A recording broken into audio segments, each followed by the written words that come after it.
ចាជំរាបសួរពុកម៉ែបងប្អូនចាថ្ងៃនេះខ្ញុំមិននាំអារម្មណ៍ពុកម៉ែបងប្អូនមកឲ្យស្គាល់តើចាខ្សែណាជាខ្សែកោះហើយខ្សែណាជាខ្សែត្រីមង្គលកុំឲ្យច្រឡំគ្នាណាចាមុននឹងចូលទៅដល់ការមើលខ្សែចាខ្ញុំចង់បើកវងកញ្ចក់បន្តិចបងប្អូនសម្រាប់អ្នកដែលយកចាវីដេអូនៃការធ្វើវីដេអូបាតដៃដែលខ្ញុំធ្វើឬក៏ចារូបភាពនៃការចានិយាយអំពីការបង្រៀនមើលបាតដៃរបស់ខ្ញុំយកទៅផុសចាជួយដាក់ credit ឲ្យខ្ញុំផងណាចាយកវីដេអូជួយដាក់ credit ឲ្យម្ចាស់ដើមផងណាសម្រាប់ខ្សែពីរនឹងមិនដូចគ្នាទេខ្សែកោះនៅចុងខ្សែជីវិតគឺមានន័យថាមនុស្សនឹងពីក្មេងមកចាគឺរកបានយ៉ាងណាក៏ដោយនៅវ័យចាស់ត្រូវតែមានការគេហៅថា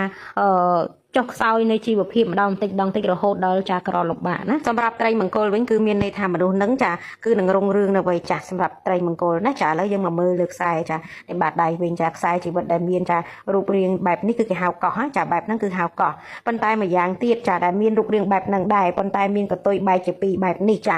ត្រង់នេះគឺគេមិនហៅកោះទេគេហៅថាត្រីមង្គលហើយបែកកតុយជាពីរអញ្ចឹងណាចាហើយបាតដៃនេះត្រីមង្គលនេះមានចាប្រុយមួយចំហៀងចាអត់មួយចំហៀងអញ្ចឹងមានប្រុយមួយចំហៀងអត់មួយចំហៀងនេះគឺមានន័យថាចាល្អរុងរឿងដូចតែគ្នាទេគ្រាន់តែថាវាមិនមានអត្តពលចាខ្លាំងដូចចាត្រីមង្គលដែលពេញលក្ខណៈមានប្រុយទាំងសងខាងណាចាតែល្អដូចគ្នាទេណា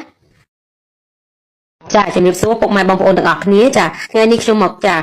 ឆ្លើយអំពី comment ដែលគាត់ comment សួរណាចាគាត់ comment សួរអត្ថន័យនៃចាកោះនៅលើខ្សែជីវិតនិងលើខ្សែវាសនាចាតើវាមានន័យយ៉ាងម៉េចចាតោះឥឡូវយើងមកមើលលើខ្សែជីវិតចាខ្សែជីវិតចារួចហើយខ្សែគូក្បាលចាចុងក្រោយគេក៏ខ្សែបេះដូងណាចាគាត់បានថាខ្សែវាសនារបស់គាត់ដុសចេញអំពីកដៃខ្ញុំសូមបញ្ជាក់បន្តិចចាសម្រាប់ខ្សែវាសនាដែលដុសចេញអំពីកដៃនេះណាចាគឺមានន័យថាអញ្ចឹងមនុស្សនឹងគឺ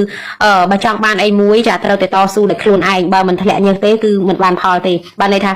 มันមានអីមួយដែលបានមកដោយងាយត្រូវតែខំធ្វើដោយដៃខ្លួនឯងណាហើយសម្រាប់ខ្សែវាសនាដែលដាច់បែបនេះមានន័យថាចាម្ចាស់បាតដៃគឺពិបាកសេដ្ឋកិច្ចនៅត្រង់អាយុខ្សែវាសនាដែលដាច់នឹងឯងណាចាតើឥឡូវយើងមកកលែកមើលសំណួរដែលគាត់សួរចាកោះនៅលើខ្សែជីវិតចាឥឡូវខ្ញុំឧទាហរណ៍ថានៅត្រង់នេះចាស់ណាចាព្រោះខ្ញុំបានឃើញដៃគាត់ដឹងនៅត្រង់ណាណាកោះនៅខ្សែជីវិតនេះចាមាននៅក្នុងអាយុប៉ុន្មានគឺពិបាកក្នុងអាយុហ្នឹងណាពិបាកក្នុងអាយុហ្នឹងគឺពិបាកអាចនឹងឈឺជាទម្ងន់ទី1ចាហើយជំងឺបើសិនជា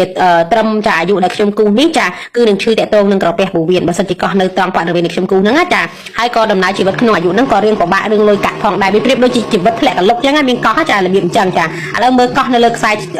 វាសនាម្ដងចាបើកោះនៅលើខ្សែវាសនានេះឧទាហរណ៍ថានៅត្រង់នេះទៅចោះណាចាត្រង់នេះចាបើសិនជាជួបខ្សែកោះនៅត្រង់នេះចាគឺយើងមានបញ្ហាតាក់ទងរឿងលុយកាក់ដូចគ្នាហើយអាចនឹងគ្រោះថ្នាក់ដោយសារគ្រោះថ្នាក់អីមួយដែលប៉ះពាល់ដល់អវយវៈណាមួយដែលយើងធ្វើឲ្យយើងពិបាករកលុយនៅក្នុងអាយុហ្នឹងណាឬមិនអញ្ចឹងទេគឺធ្វើឲ្យយើងខាតប